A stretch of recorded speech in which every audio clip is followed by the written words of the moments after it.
Year's special series hosted by Creative Brands. The Futures Here showcases leaders, thinkers, and trendsetters from the creative industry, namely advertising, media, communication, and branding. My name is SREENIVAS, and I'm Editor-in-Chief of Creative Brands, a portal that covers the global creative industry and economy. Today we have with us Indrajeet Mookherjee, President, Dentsu India. Indra, as is popularly known in the industry, has had a remarkable career, having done the top circuit of Le Lintas, Ogilvy, Le Burnett, Rediffusion Young and Rubicon, and TWA in India and Indonesia. Before he returned to India as Executive Vice President Dentsu India in 2016, he was the Managing Director of Soho Square, Indonesia, which is part of the Ogilvy Group. Indra was elevated as President recently. Some of the top brands that Indra has worked with are Unilever, Nestle, Mondelez, Heinz, Adani Wilmar, Arvind Brands, Cathay Pacific, Himalaya Herbal, Sabmilla, Centuri Garuda, L'Oreal, MRF, Jose Lucas, and Georgette among a host of others. Indra, welcome to the Futures Here, where we look to the future to be present today, here and now. Thank you, Srini. Delighted to be here. Thank you very much for having me. Indra, in 2016, when you joined Dentsu India, you said, and I quote, "These are exciting times in the communication business in India. Rules being rewritten, and Dentsu India has been the forefront in leading this change." In 4 years, how have things changed today as we stand in 2020? How do you look back during these 4 years before we come down to what exactly is happening today? Okay. I think the last 4 years have been pretty exciting.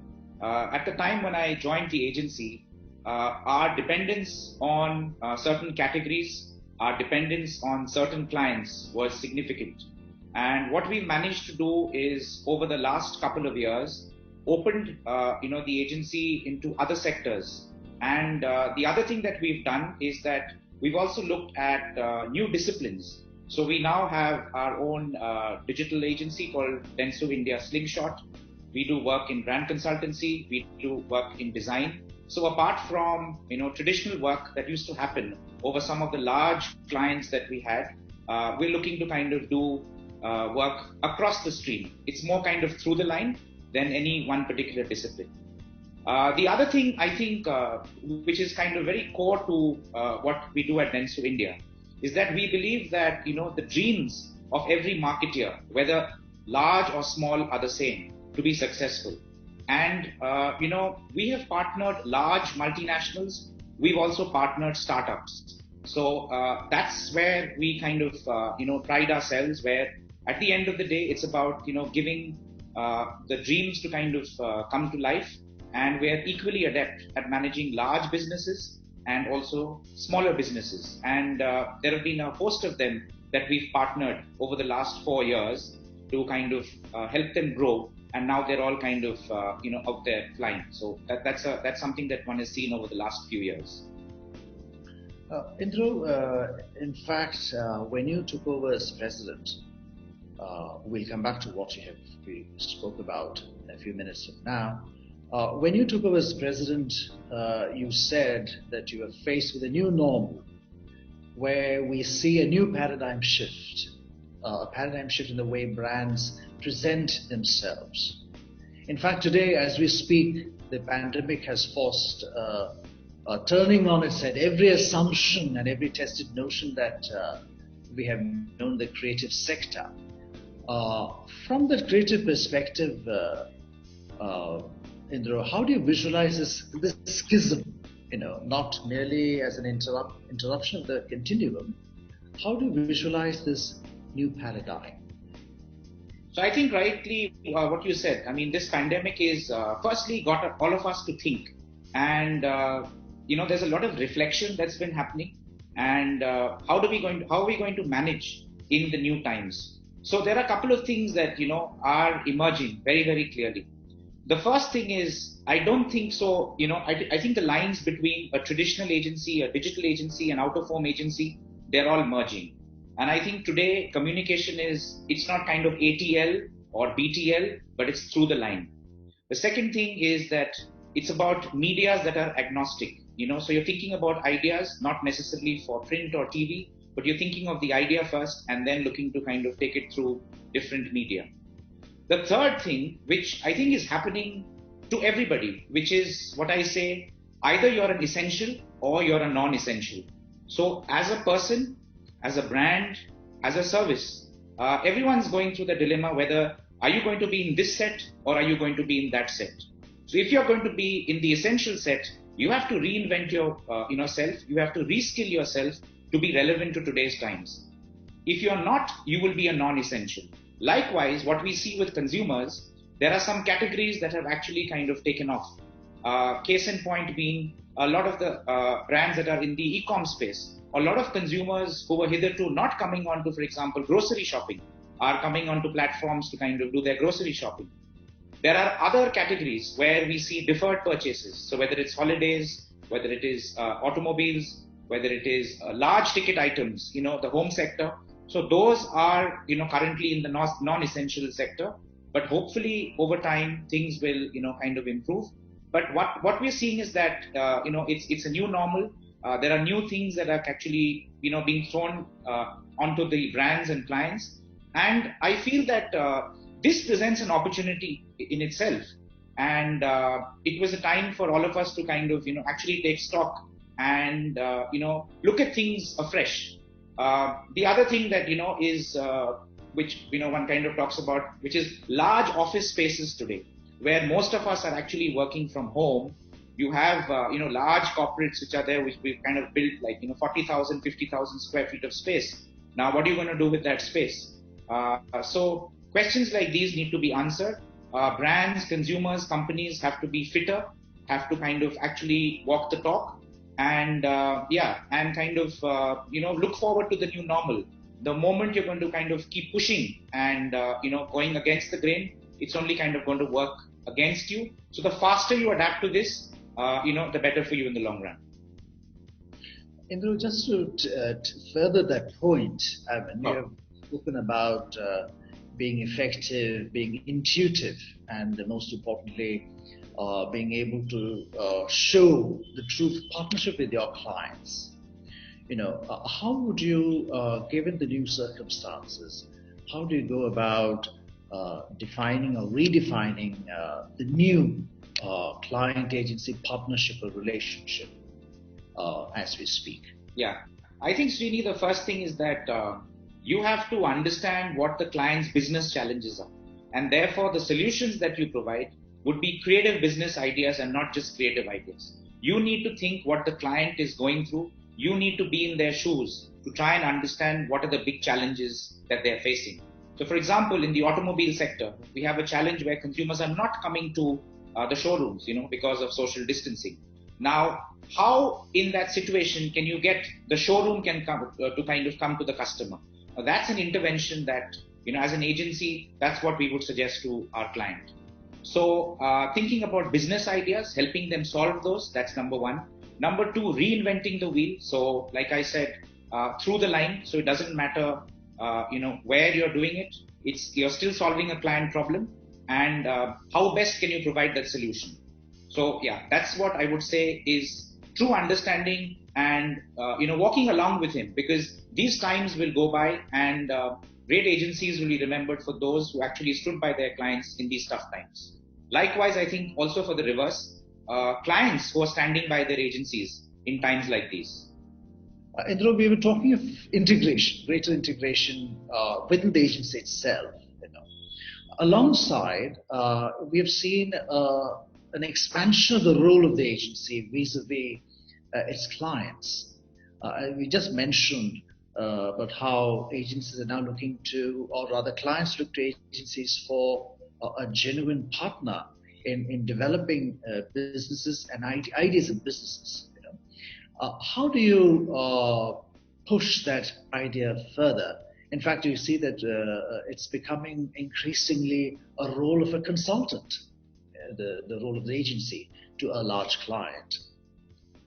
I think nobody understands the brand better than the agencies. And we are truly the brand custodians. And I think that's what separates agencies from custodians. Number two, for us, it's through the line, from conceptualization to the last mile in terms of the execution. And I think that's what a true agency is. While there are consultancies, I don't know whether they're able to kind of, go through the whole piece. But what an agency brings to the table is, actually understanding the problem, conceptualizing the idea, and kind of executing it. And thereafter, if there's any course correction, that also needs to be addressed. So I think that's what we bring to the table. Indra, just to push that further, that point a little further, do you think the coming years, agencies will also sort of, if not replace entirely, but be in that space of that of a consultant, a full-time consultant?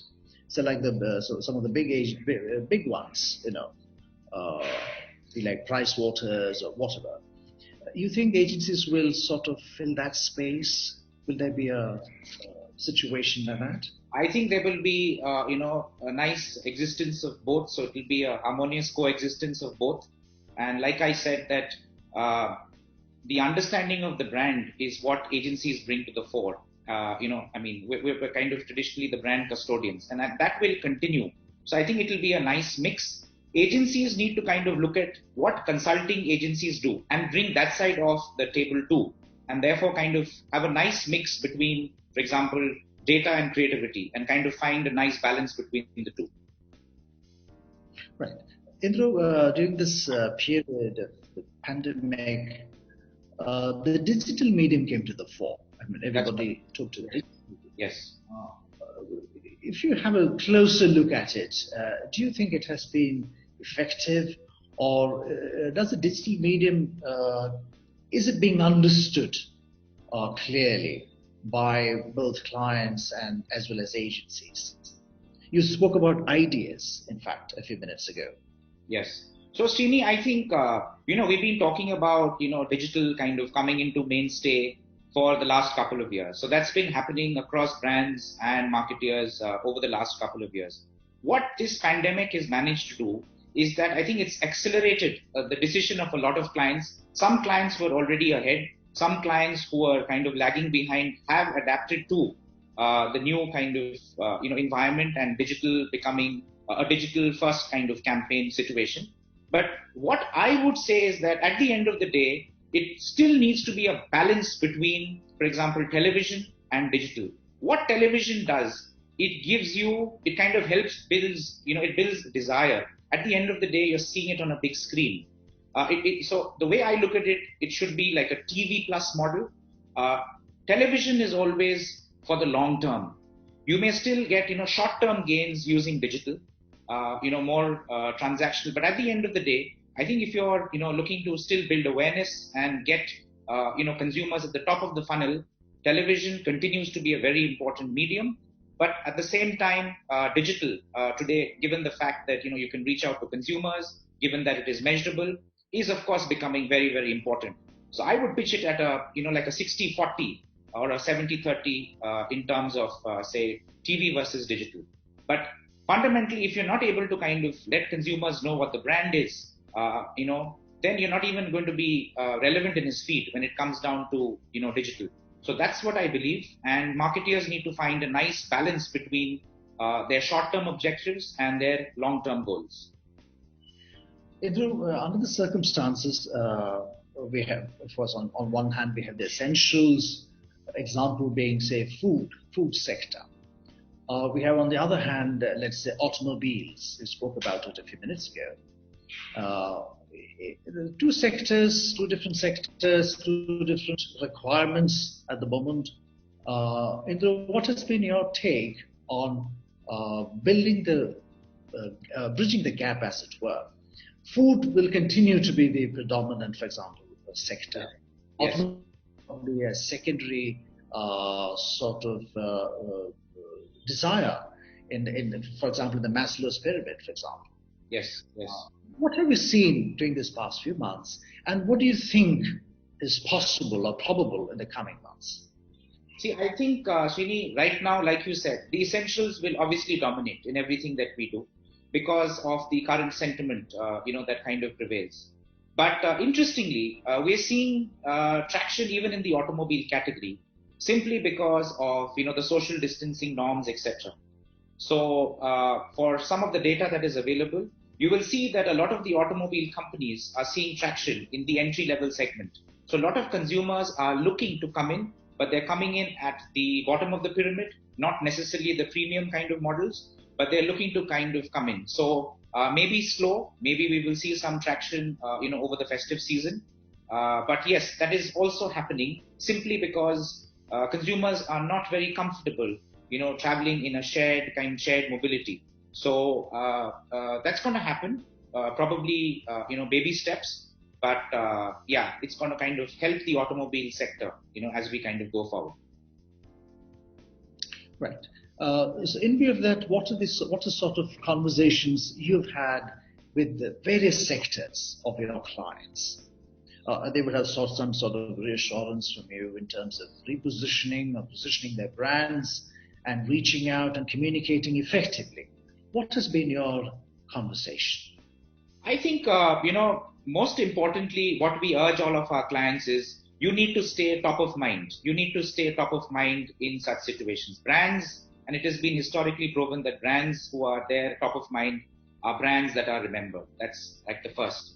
Second is that find a nice balance between what your purpose is and how do you kind of actually implement it on ground.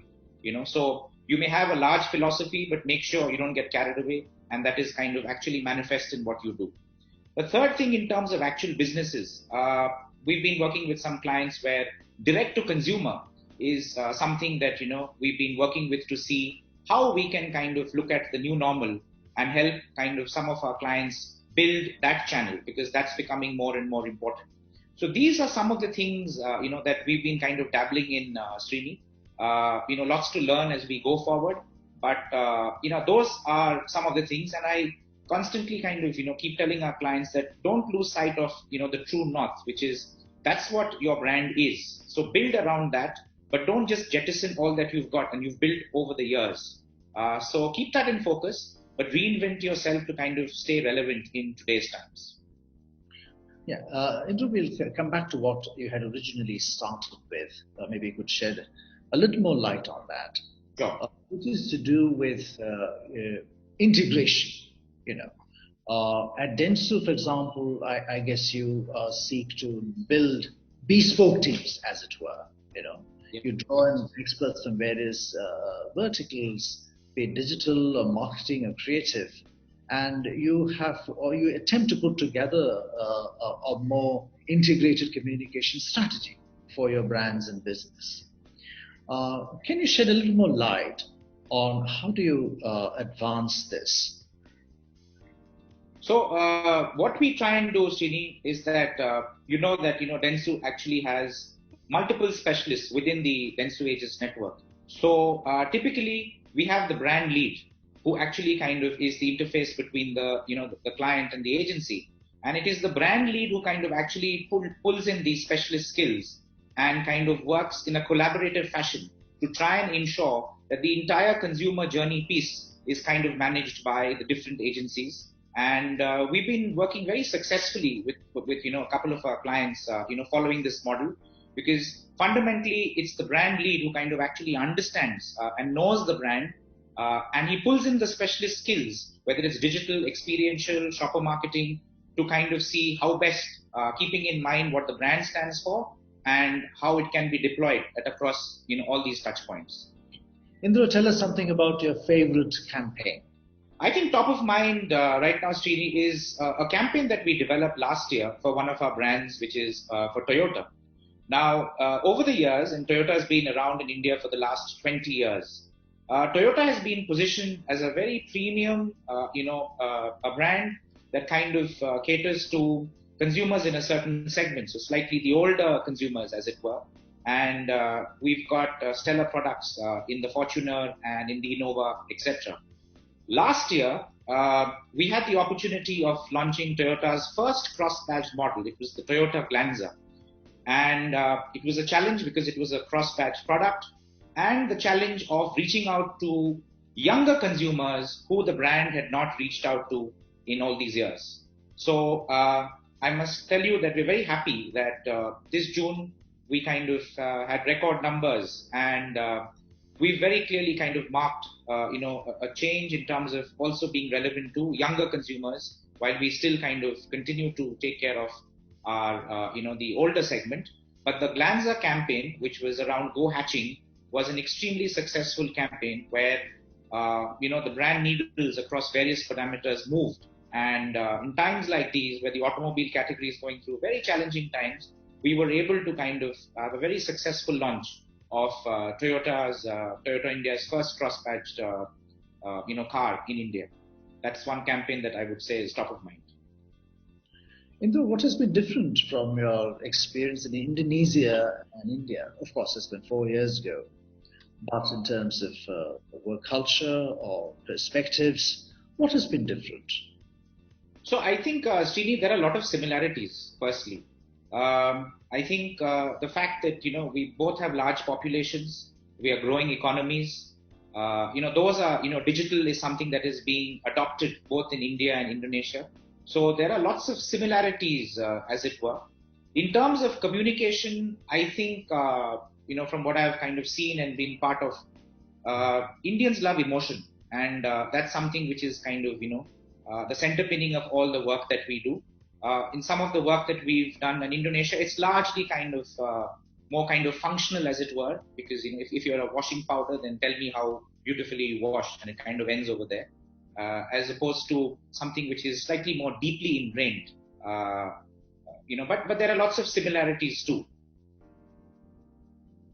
Indra, one final question, or an academic perspective.